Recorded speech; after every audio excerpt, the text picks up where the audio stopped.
straight to Senator Ted Cruz, who's going to be holding a rally in Maine at the University of Maine. He's giving an impromptu news conference, answering some questions. Let's go ahead and dip into this.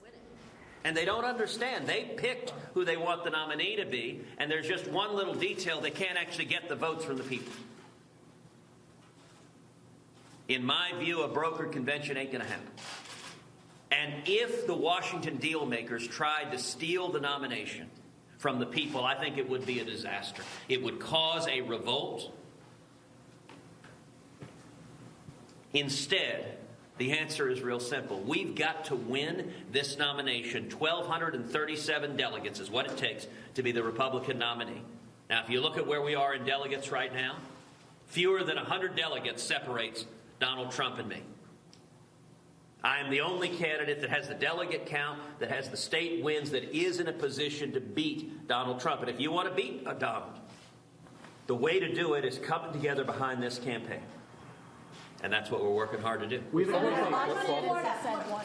Donald Trump flip-flopping? Well, you know, last night was really striking. All of us are used to political candidates who run to the right in the primary and then run to the center in the general elections. One of the reasons we're frustrated, because they make promises to get the nomination, and then they promptly go to Washington and break all of those promises. Now, normally a politician waits till the general election to do it.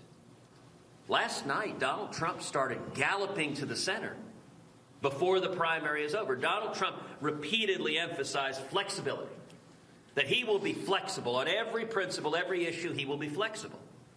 You know, in that, he echoed what he reportedly said to the New York Times editorial board, that everything he said on immigration, you know, that's really been Donald's signature issue. It's what he's talked about the most. Apparently, he told the New York Times editorial board everything he's saying on immigration he doesn't mean. He's not going to build a wall. He's not going to deport anyone.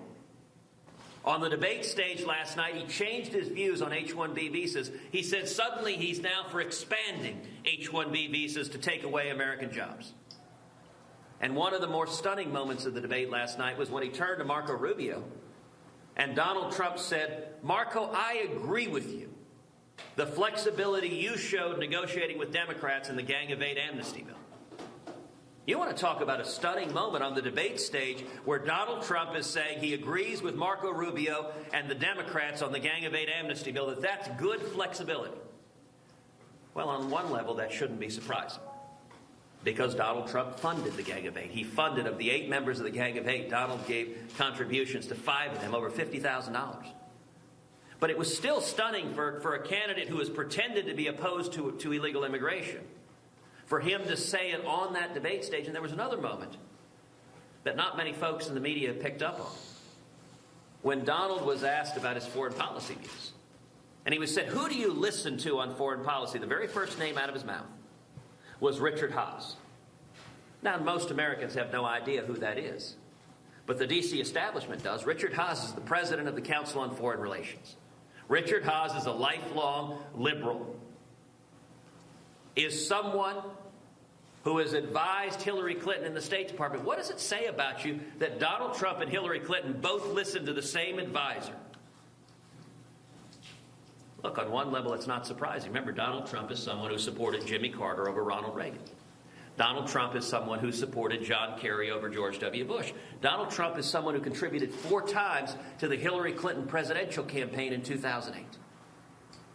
But for him to admit that the first name he listens to on foreign policy is the president of the Council on Foreign Relations, a liberal Hillary Clinton acolyte, is a fairly extraordinary admission.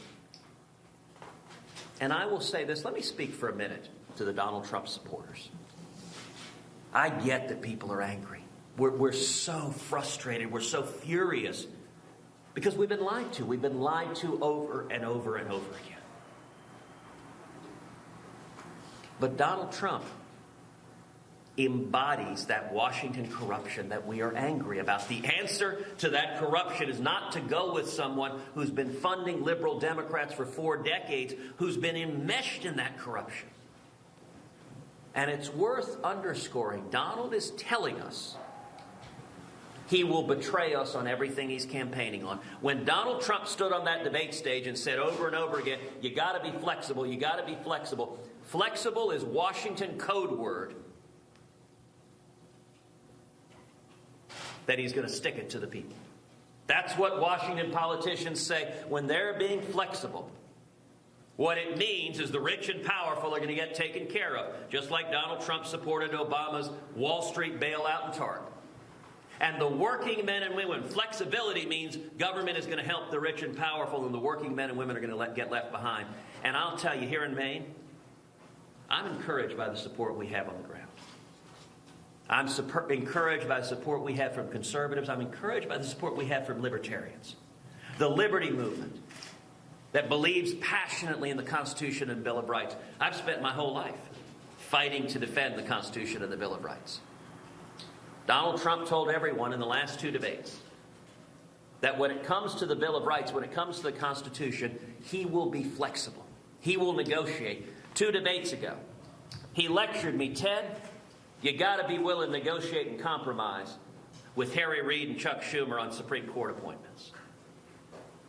Well, let me be clear to the men and women of Maine. There are areas where compromise is appropriate. If you're talking about marginal tax rates, you can reach a middle ground and negotiate on a question like that. But there are other areas that should not be up for compromise. The Constitution and Bill of Rights should not be up for compromise. And I will tell the men and women of Maine, I will not compromise away your religious liberty.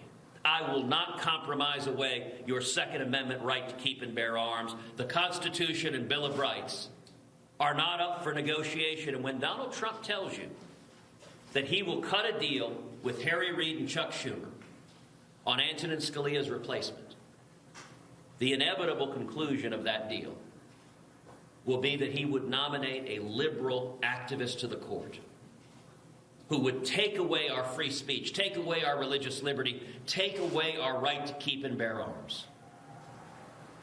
And we need to defend our rights, not give them away in yet another Washington deal. Would you support a national park in Maine? So Senator Ted Cruz ahead of a rally in Maine, just an idea of what he's going to be talking about as we go through the next 2 weeks. We expect him to stay in the race. He says he's the one that can go ahead and beat Donald Trump, having won a few states. We have a few important states coming up this weekend, then into a Tuesday of next week, which is Michigan, and then onwards to Florida on March 15th. So Ted Cruz, again, hitting Donald Trump for, he says, funding the corruption that so many people are angry about in Washington, D.C. We'll see if his message resonates, and we'll watch his rally in Maine today for any other news.